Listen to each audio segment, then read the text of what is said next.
Hello friends.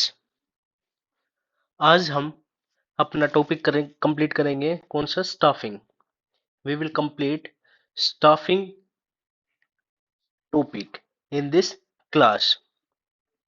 अब हमारे पास क्या हो गया, टाइम बहुत लिमिटेड बच गया है और मेरी कोशिश ये है आपके सिलेबस जो है वो 7 to 8 तक पूरा कंप्लीट करवा दे और उसके बाद क्या करें, टेस्ट जो मिक्स टेस्ट है। अब तो क्या हो रहा है, एमसीक्यूज जो करवाए जा रहे हैं आपसे क्या है कि हर टॉपिक वाइज करवाए जा रहे हैं। उसके बाद जो आपके पास एमसीक्यूज प्रॉपर हर क्लास नियर अबाउट जो 100 मार्क्स का जो सिलेबस आएगा उस पे बेस पे क्या होंगे, एमसीक्यूज होंगे मिक्सअप। ये नहीं कि ये केवल इस टॉपिक्स है। तो अपनी तैयारी जोरों शोरों से कर दीजिए और कोशिश करिए कि डेली की डेली जो चैप्टर आप पढ़ रहे हैं उनको रिवाइज करें। जैसे कि मैं अब स्टाफिंग करवा रहा हूँ, तो स्टाफिंग करवा रहा हूँ तो उससे पहले एक बार कोशिश करिए, एक बार आप रीड आउट करें उस चैप्टर को और उसके बाद अगर ये एमसीक्यूज करोगे तो आपके क्या होगा, उससे बेनिफिट ये होगा कि आपको डबल समझ में आएगा। एक बार तो आपने रीड आउट वहां कर लिया और उससे रिलेटेड आप क्वेश्चंस यहाँ पे देखेंगे तो एकदम माइंड सेट हो जाएगा। क्लियर है ना बात? तो कोशिश करिए, टाइम बहुत लिमिटेड बचा है कि और आज हम अकाउंटेंसी में अपना डेप्रिसिएशन कंप्लीट करेंगे और प्रोविजंस एंड रिजर्व चैप्टर क्या कर देंगे, कंप्लीट कर देंगे। तो उससे भी हमारा क्या है कि लगभग हमारी अकाउंटेंसी भी वो भी कंप्लीट हो जा रही है और बिजनेस स्टडी हमारी कंप्लीट हो चुकी है। ये एक तरीके के एमसीक्यूज करवाए जा रहे हैं ताकि आप लोग क्या कर सके, रिवाइज कर सके।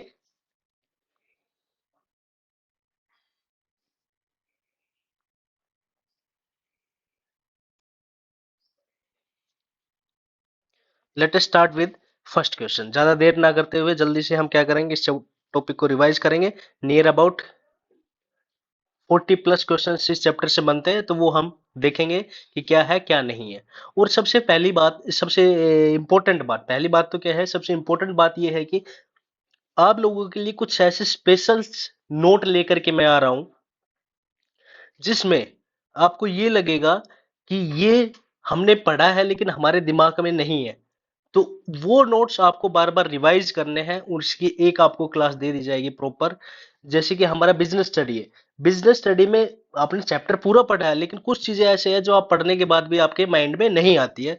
तो हम प्रॉपर, जैसे कि कोऑपरेटिव सोसाइटी एक्ट कब आया था, बैंक रेगुलेशन एक्ट कब आया था, आईसीआई बैंक कब बना था, एसबीआई बैंक कब बना था, तो इनसे रिलेटेड एक प्रॉपर जो शॉर्ट नोट होती है उसके एमसीक्यूज लेकर के आएंगे। उसमें केवल आपको डेट वाले एमसीक्यूज मिलेंगे, डेट्स वाले नोट्स मिलेंगे, ताकि हमें और कहीं पे बार बार पूरा चैप्टर नहीं पढ़ना पड़े उन सब से रिलेटेड। और वो ही हम उस वीडियो से देख करके हम अपना कवर अप कर सके। तो स्टार्ट करते हैं विद फर्स्ट क्वेश्चन।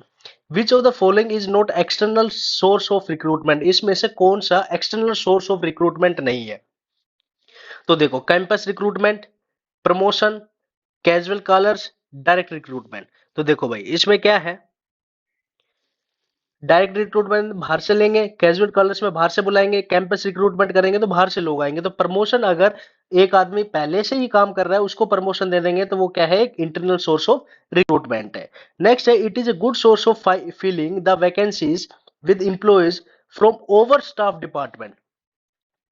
तो क्या होगा, ट्रांसफर, प्रमोशन, प्लेसमेंट एजेंसी या government access.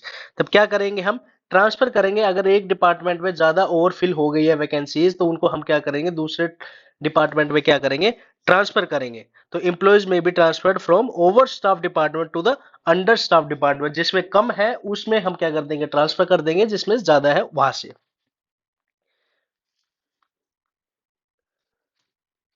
Next third question क्या बोला है, under this method recruitment in notice placed on the notice board of organisation containing the details of the job available. तो वो किसके लिए होगी, casual callers, labour contracts, recommendation of employees या none of the above? Answer क्या होगा, वो none of the above है, क्योंकि उसने रिक्रूटमेंट कहां पे दे दिया, नोटिस पे दे दिया। एक तरीके का नोटिस निकाल दिया, केवीएस ने भी आपका जॉब का नोटिफिकेशन निकाला है। तो वो एक तरीके की क्या है, वो डायरेक्ट रिक्रूटमेंट प्रोसेस है। वो क्या है, डायरेक्ट रिक्रूटमेंट प्रोसेस है। क्लियर है बात? Which of the following is an internal source of recruitment? कौन सा है, transfer, advertising on television, casual callers, labour contract. तो ट्रांसफर क्या है, हमारा इंटरनल सोर्स ऑफ रिक्रूटमेंट है। Which of the following is not advantage of using external resource of recruitment? Advantage नहीं है कब? जब हम external source of recruitment use करते हैं, तो qualified personal, wider choice, fresh talent या इकोनॉमिकल रिसोर्स। तो क्या होगा ये? Economical source is not advantage of, क्या है? एडवांटेज नहीं है एक्सटर्नल सोर्स की, क्योंकि क्वालिफाई तो मिलेंगे ही, वाइडर चॉइस है, फ्रेश टैलेंट आएगा, लेकिन इकोनॉमिकल नहीं है। क्यों? क्योंकि इट इन्वॉल्व्स हाई कॉस्ट, क्योंकि इट इन्वॉल्व्स हाई कॉस्ट, तो वो क्या है? इकोनॉमिकल सोर्स नहीं है, इकोनॉमिकल सोर्स नहीं है, एडवांटेज नहीं है किसकी? एक्सटर्नल सोर्स को यूज करने की। नेक्स्ट है, which of the following is not disadvantage of, not disadvantage of external source of recruitment? नहीं है क्या disadvantage? Dissatisfaction among existing staff, lengthy process है, the scope of induction of fresh talent is reduced, ये costly process है।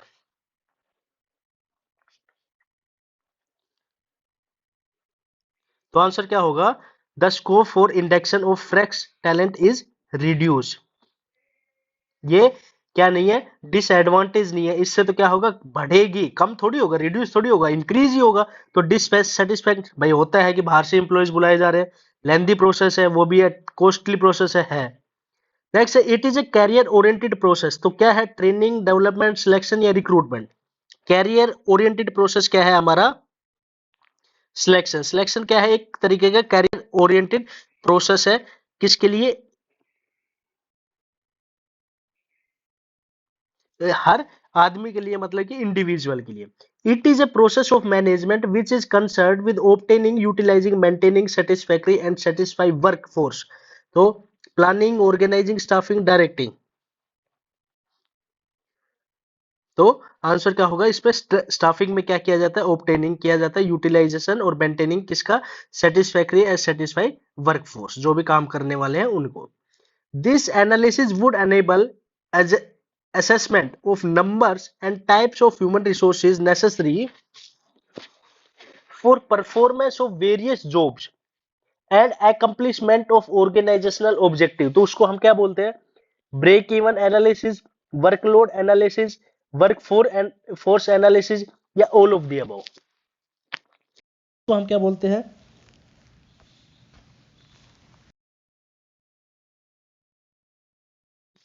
तो उसको हम क्या बोलते हैं?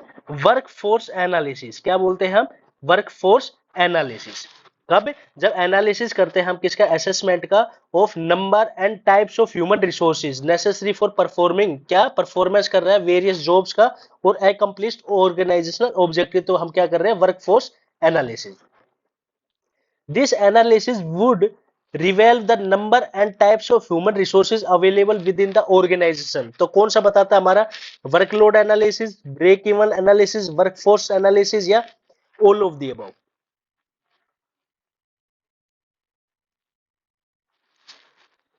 एक सेकंड, एक सेकंड, एक सेकंड, नाइन्थ का आंसर क्या होगा? फिर से देखिए। असेसमेंट कर रहे हैं number and types of human resources, जो हमारा काम करने में परफॉर्मेंस वेरियस जॉब काम करते हैं, और अकम्प्लिश्ड ऑर्गेनाइजेशनल ऑब्जेक्टिव, जो ऑर्गेनाइजेशन का ऑब्जेक्टिव है उसको फुलफिल कर देते हैं। तो ये यहाँ पे क्या आएगा? Workload analysis. B is the right answer. और यहाँ पे हम पढ़ रहे हैं रिवेल नंबर्स और types of human resources available है, तो वो क्या है हमारा? Workforce analysis. नेक्स्ट है हमारा ओवरफोर्स एनालिसिस, वर्कफोर्स एनालिसिस। क्या चीज? Workforce analysis would unable to know whether the organization is understaffed, overstaffed, optimal staff या all of the above। तो आंसर क्या होगा इसका? all of the above। जो हमारा वर्क फोर्स एनालिसिस है वो क्या देखते हैं? ज्यादा स्टाफ, कम स्टाफ तो नहीं है, ज्यादा स्टाफ तो नहीं है, या जितना स्टाफ है उसका प्रॉपर यूज हो रहा है, ऑप्टिमल स्टाफ है या नहीं है, जितना स्टाफ अवेलेबल होना चाहिए उतना है या नहीं है, वो चीज कौन देखता है? Workforce analysis. कौन देखता है? Workforce analysis. नेक्स्ट है, it refers the process of searching for prospective employees and stimulating them applying for the job of the organization in the organization. उसको क्या बोलते हैं? Selection, recruitment, training, orientation.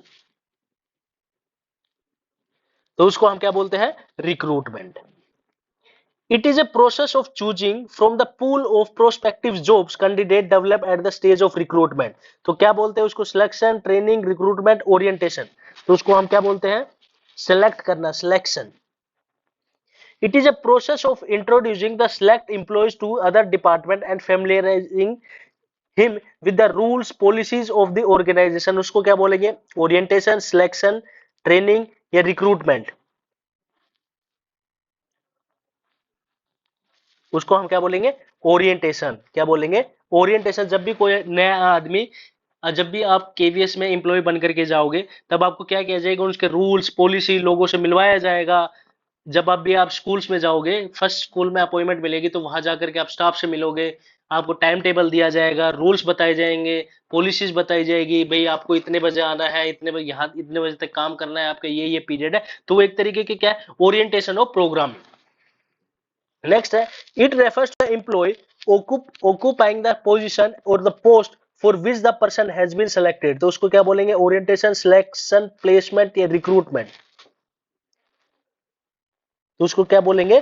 Placement. जिस position के लिए occupy किया है, पोस्ट फिर हैज बीन सिलेक्टेड. जिस पोजीशन के लिए हमने रिक्रूटमेंट किया था, उस पे हमने क्या कर दिया? कैंडिडेट को क्या कर दिया? चूज कर दिया. तो वो क्या कहलाता है? और उस पे हमने उसको रख दिया, तो वो क्या कहलाएगा? Placement. The important aspect of staffing includes. Staffing selection है, ट्रेनिंग है, रिक्रूटमेंट है, ऑल ऑफ द अबव. तो आंसर क्या होगा? All of the above is the right answer. Next है 17. The various activities involve in process of recruitment include. हमें पता है कि प्रोसेस के किसमें? रिक्रूटमेंट प्रोसेस में बहुत सारी एक्टिविटीज इन्वॉल्व होती है. पहला, identification, assessment of different source of recruitment, selection the most suitable source of sources, inviting application from the prospective candidates या ऑल ऑफ द अबव. तो आंसर क्या होगा? सारे की सारे ही क्या है? एक तरीके के प्रोसेस है. किसके? रिक्रूटमेंट के. It refers to the horizontal movement of employees along the organizational structure. क्या कहलाएगा? Transfer, promotion, training. तो क्या कहलाता है? Horizontal movement. जब हॉरिजॉन्टल मूवमेंट कहलाता है, तो क्या कहलाता है? ट्रांसफर. अगर आप टी देखोगे तो टी भी ऐसा लंबा बनता है, तो ट्रांसफर. और ट्रांसफर कैसा है? हॉरिजॉन्टल मूवमेंट है. कैसा मूवमेंट है? हॉरिजॉन्टल मूवमेंट है. लेकिन प्रमोशन कैसा मूवमेंट है? वर्टिकल है या हॉरिजॉन्टल? ये आप कमेंट में बताओगे. Promotion leads shifting an employees to higher position, ensuring higher responsibility, increase in status या ऑल ऑफ द अबव. तो ये सारे के सारे काम किए जाते हैं. तो आंसर क्या होगा? D will be the right answer. When the employee are given promotion, their motivational levels improves. how होती है भाई? loyalty increase, job satisfaction level is higher या all of the above. तो ये सारे काम होते हैं जब किसी को, एक को आदमी को प्रमोशन मिलते हैं, तब मोटिवेशन भी हो जाता है, लॉयल्टी भी इंक्रीज हो जाती है, जॉब सेटिस्फेक्शन भी उसको मिलता है.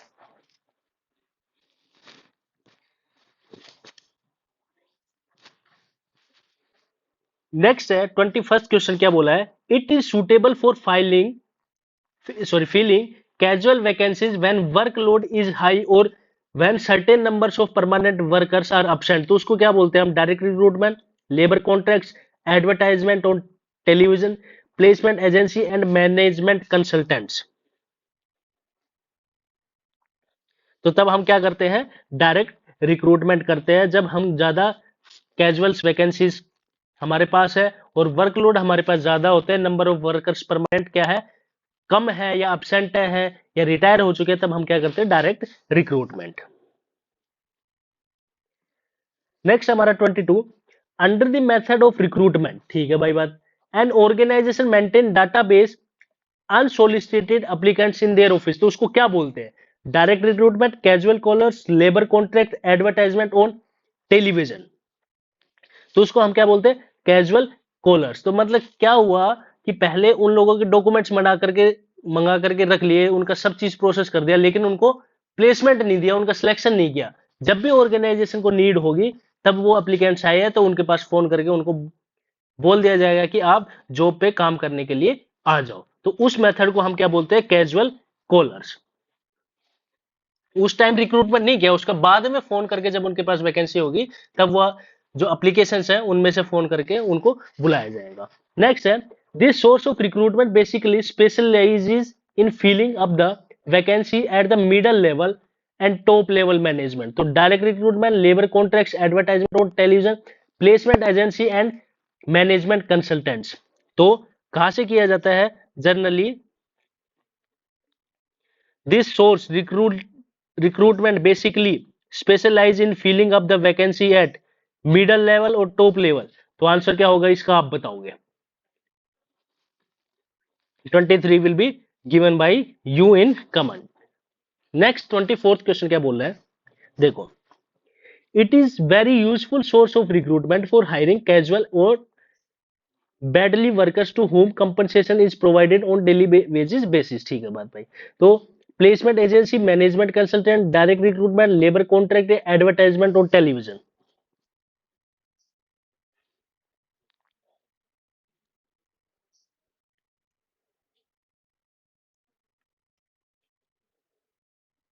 तो क्या आंसर होगा इसका?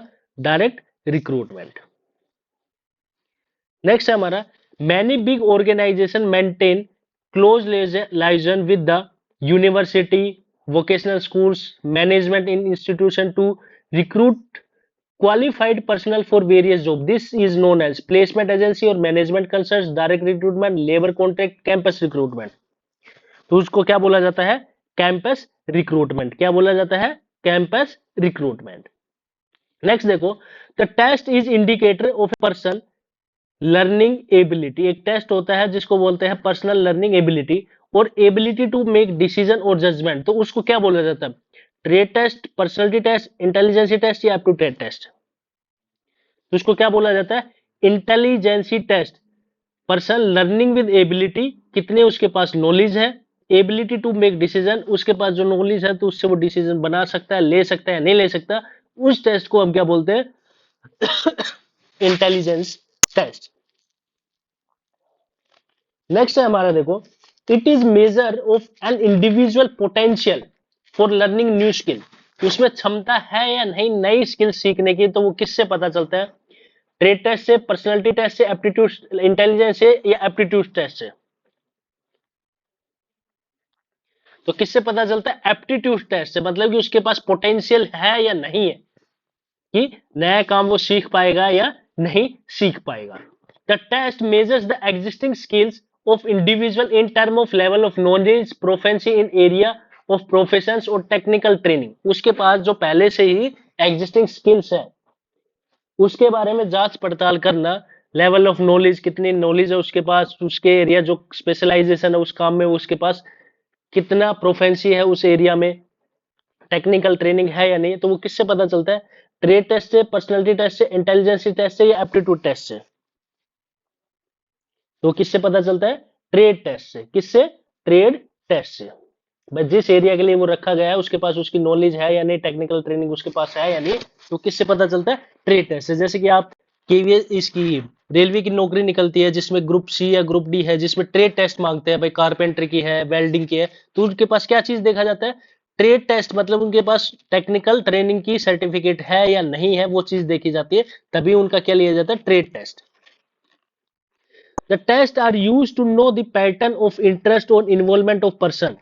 कि ये देखा जाए कि टेस्ट में कि पैटर्न ऑफ इंटरेस्ट और इन्वॉल्वमेंट ऑफ पर्सन कितना है। Trade test, personality test, intelligence test, interest test. तो क्या बोला जाता है? वो इंटरेस्ट टेस्ट, उसकी कितने इंटरेस्ट है उसको काम करने में। नेक्स्ट है 30th question, which of the following is not benefit of training development to an organisation. Which of the following is not benefit to training and employee development to an organization? तो helps to avoid waste age of efforts and money, enhance employee productivity, leads to better career of the individuals, reduce absenteeism and increase employee turnover। तो इसमें से benefit कौन सा नहीं है? तो कौन सा नहीं है?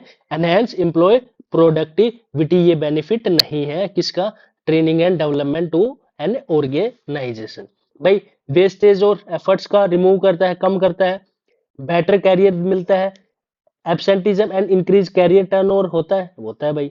नेक्स्ट देखो, which of the following is not on job method of training, on job method of training, apprenticeship training, induction training, internship training या visible training. On job training कौन सी नहीं है इसमें? वेस्टिबल ट्रेनिंग क्या नहीं है? ऑन जॉब ट्रेनिंग नहीं है। Under this method training is put under the guidance of master work. भाई आपको ट्रेनिंग दी जाती है, जैसे कि आप केवी में एम्प्लॉय बन जाएंगे तब आपको ट्रेनिंग दी जाएगी, तो वो ट्रेनिंग दी जाएगी किसी हेड के अंडर, तो ट्रेनिंग को क्या बोलते हैं? Internship training, vestibule training, apprenticeship training या इंडक्शन ट्रेनिंग। उसको क्या बोला जाता है? Apprenticeship training. नेक्स्ट है, this type of training method is adopted when the employ have to handle sophisticated machinery equipment at their work place. तो क्या बोला जाता है उसको? Apprenticeship training, induction training, internship training या वेस्टिबल ट्रेनिंग। तो उसको क्या बोला जाता है? क्या बोला जाता है उसको? Vestibule training is the right answer. Machinery और इक्विपमेंट का यूज करेगा तो उस सिंपल भाषा में उसको हम क्या बोल सकते हैं? Vegetable training. क्लियर है बात? और ट्रेनिंग एक अंडर के मतलब कि किसी गाइडेंस के अंदर काम करेगा तो वो अप्रेंटिसशिप ट्रेनिंग है। ठीक है। और ऑन जॉब ट्रेनिंग, इनसे देखना सारे क्वेश्चंस निकल जाते हैं। ऑन जॉब ट्रेनिंग कौन कौन सी है? अप्रेंटिस ऑन जॉब ट्रेनिंग है, इंडक्शन ऑन जॉब ट्रेनिंग है, इंटर्नशिप ऑन जॉब ट्रेनिंग है। नेक्स्ट है हमारा, this type of training is provided to the new employees on organisation order to familiars them with organizations rules policy their superiors and subordinate and so on। तो उसको क्या बोला जाता है? Visible training तो होगा नहीं, अप्रेंटिस ट्रेनिंग भी नहीं होगा, इंटर्नशिप ट्रेनिंग या इंडक्शन ट्रेनिंग। तो उसको क्या बोला जाता है? Induction training. क्या बोला जाता है? Induction training. नेक्स्ट है, which of the following activities live with the scope of human resource department? Formulating compensation and incentive plans, ensuring healthy labor relation and union relations, creating provisions of social security welfare या all of the above। तो सारे के सारे क्या है? सही है। तो आंसर क्या होगा? all of the above। Next है हमारा, identify the correct sequence of the steps involve in staffing. Staffing की प्रोसेस, पहले recruitment, estimating man power, recruitment, placement, orientation and selection. भाई सही बात है भाई। Estimating the man power, recruitment, selection, placement, orientation and recruitment. Selection करेंगे, estimating the man power करेंगे, recruitment होगा, प्लेसमेंट, ओरिएंटेशन होगा। तो मेरे हिसाब से तो कौन सा होना चाहिए? पहले एस्टिमेट लगाएंगे कितने हमारे पास नीड है, एम्प्लॉयज की नीड है, फिर क्या करेंगे? रिक्रूटमेंट निकालेंगे, फिर क्या करेंगे? सिलेक्शन करेंगे, फिर उनका क्या करेंगे? प्लेसमेंट करेंगे, फिर उनका क्या करेंगे? ओरिएंटेशन करेंगे। जब भी आपका केवीएस की वैकेंसी निकली तो पहले एस्टिमेट लिया गया है कि लगभग कितनी वैकेंसीज खाली है, फिर उसका रिक्रूटमेंट निकाला है, फिर आपका टेस्ट होगा, सिलेक्शन किया जाएगा, फिर आपका प्लेसमेंट होगा, फिर ओरिएंटेशन प्रोग्राम होगा आपका। नेक्स्ट है, identify the correct sequence of the step involve in selection. Selection के टेस्ट में करेक्ट प्रोसीजर कौन सा है? पहले medical examination, contract of employ, reference and background checking या सिलेक्शन डिसीजन जॉब ऑफर। पहले reference and background checking, selection, decision, contract. इसका मतलब employment, medical examination, job offer. पहले जॉब ऑफर दे दी जाएगी, फिर रेफरेंस बैकग्राउंड चेक किया जाएगा, फिर सिलेक्शन डिसीजन लिया जाएगा, फिर मेडिकल करवाया जाएगा, फिर कॉन्ट्रैक्ट अप्लाई। पहले रेफरेंस एंड बैकग्राउंड चेकिंग किया जाएगा। क्या किया जाएगा? Reference and background checking. उसके बाद सिलेक्शन डिसीजन लिया जाएगा, फिर उनका मेडिकल एग्जामिनेशन किया जाएगा, फिर जॉब ऑफर दिया जाएगा, फिर कॉन्ट्रैक्ट किया जाता है एम्प्लॉयमेंट का। रेफरेंस एंड बैकग्राउंड चेकिंग का मतलब ये देखा जाता है कि आपके ऊपर कोई केस वगैरह तो नहीं है, कहने का मतलब आपका बैकग्राउंड चेक किया जाता है, फिर सिलेक्शन का डिसीजन लिया जाता है, उसके बाद मेडिकल एग्जामिनेशन आपकी करवाई जाएगी, फिर जॉब ऑफर दिया जाएगा, फिर कॉन्ट्रैक्ट ऑफ द एम्प्लॉयमेंट। आप पहले जाओगे, जिस दिन इंटरव्यू हो जाएगा तो पहले आपके डॉक्यूमेंटेशन, बैकग्राउंड चेकिंग होगी, भाई आपने क्या एजुकेशन कहाँ से की है, वैलिड है या नहीं है। उसके बाद आपका इंटरव्यू किया जाता है, उसमें सिलेक्शन डिसीजन लिया जाएगा। अगर वहां पे इंटरव्यू में जब आपका सिलेक्ट हो गया तो मेडिकल करवाया जाएगा, मेडिकल करवाने के बाद आपका जॉब ऑफर दिया जाएगा, जॉब ऑफर के बाद आपके साथ कॉन्ट्रैक्ट किया जाएगा, बॉन्ड, कि आप 2 साल से पहले हमारी केवी की नौकरी नहीं छोड़ सकते, अगर छोड़ोगे तो 2 लाख रुपीज का बॉन्ड का पैसा देना पड़ेगा। तो वो एक तरीके का कॉन्ट्रैक्ट कर लेते हैं किनसे, एम्प्लॉयमेंट से।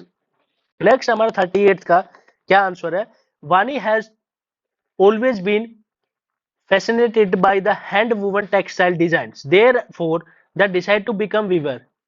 ठीक है भाई, क्या बनना चाहती है वो, बुनाई करने वाली वीवर बनना चाहती है। He was told that in order to understand the and the learn this workmanship he will have to work under the guidance of master work for a certain number of years, identify the types of training being described in the given slide, vestibular training, apprenticeship training, internship training या induction training। तो क्या होगी वो, apprenticeship training होगी। Next है, Kapil has joined the food processing unit as a factory worker since the he is expected to work on sophisticated machinery. He was asked to undergo special training, identify the training method which reference to above है, vestibule training, apprenticeship training, internship training, index है। भाई काम बनाएगा तो machinery के साथ उसका तो यूज होगा ही, तो वो किस में आ जाएगी, मशीनरी आ गई तो वेस्टिबल ट्रेनिंग में। in the job of application for the post of production manager, ठीक है भाई, Ketan have given the detail to present employee, the company contacted to general manager of his present company to establish Ketan's credibility, identify the step in the selection process being described above the link, job offer, contract of employees, reference and background checking, ये selection decision। तो वो क्या है, reference and background checking. Arun applied the for post of art and craft teacher in a reputed school in Delhi, ठीक है भाई, after successful clearing the test भी पास कर दिया, इंटरव्यू भी, she was offered an employment contract containing the terms and condition at the date of joining, ठीक है भाई, identify the steps in the staffing process being described in above, reference and background checking हुआ होगा, selection decision लिया है, job offer दिया है या कॉन्ट्रैक्ट ऑफर एम्प्लॉयमेंट दिया है, तो उसको क्या दिया गया है, जॉब ऑफर की गई है। नेक्स्ट है 42, Rohan limited company dealing in light and accumulation whenever the company is needed daily wages workers, a notice is placed on the factory gate, the same, identify the source of recruitment being used, placement agency, management consult, direct recruitment, labor या contract advertising। तो इसका मतलब वो direct कर रही है, factory के gate पे उसने क्या पर्चा चिपका दिया, तो इसका मतलब वो सभी के लिए, तो वो क्या कहलाएगा, direct recruitment. When the principal of Golden Life Public School was the verge of retirement, भाई रिटायरमेंट का नजदीक आ रहा है वो, the management of the school contact a specialized business firm in order to fill up the vacancy, identify the source of recruitment being used, तो labour contracts, advertisement, placement agency and management consult या direct recruitment, तो वो किस में आएगा, वो आएगा placement agency को उनके पास क्या किया है, कॉन्टेक्ट किया है, तो किस में आ जाएगा, placement agency and management consultants. Rakesh work as a software engineer in IT company में काम करता है भाई, he provides reference close friends Rohan to human resource department for the post of senior business development manager. Rohan was duly selected for the concern post of the company by the company, identify the source of recruitment being used by the company, तो क्या किया है उसने, advertisement, placement agency, management concern, recommendation of employees या direct recruitment, तो वो कैसे किया है, रिकमेंडेशन ऑफ एम्प्लॉयज, मतलब साथी ने मदद की है उसको जॉब दिलवाने में। नेक्स्ट देखो, when Jaskaran Singh applied the post of computer teacher in school Bhubaneswar, भाई ठीक है भाई, he was asked to prepare power point presentation भाई बना दी पर्टिकुलर टॉपिक पे, during selection process identify the types of selection test being mentioned in the above line, तो क्या लिया गया है, trade test, intelligence test, personality test या इंटरेस्ट टेस्ट, तो क्या होगा, ट्रेड टेस्ट, भाई उसको वो चीज का काम करने की नॉलेज है या नहीं है, उसके पास वो स्किल्स है या नहीं है, तो उस चीज का आपको चेक किया गया है, तो वो क्या कहलाएगा, ट्रेड टेस्ट। ये थे हमारे एमसीक्यूज रिलेटेड टू स्टाफिंग से, क्लियर है बात। और अगर अभी भी किसी को डाउट हो तो वो व्हाट्सएप ग्रुप पे या कमेंट में पूछ सकता है। अगर आपको ये क्लास वीडियो पसंद आई हो तो प्लीज लाइक करिए, शेयर करिए और subscribe the channel for more videos. Thank you and have a nice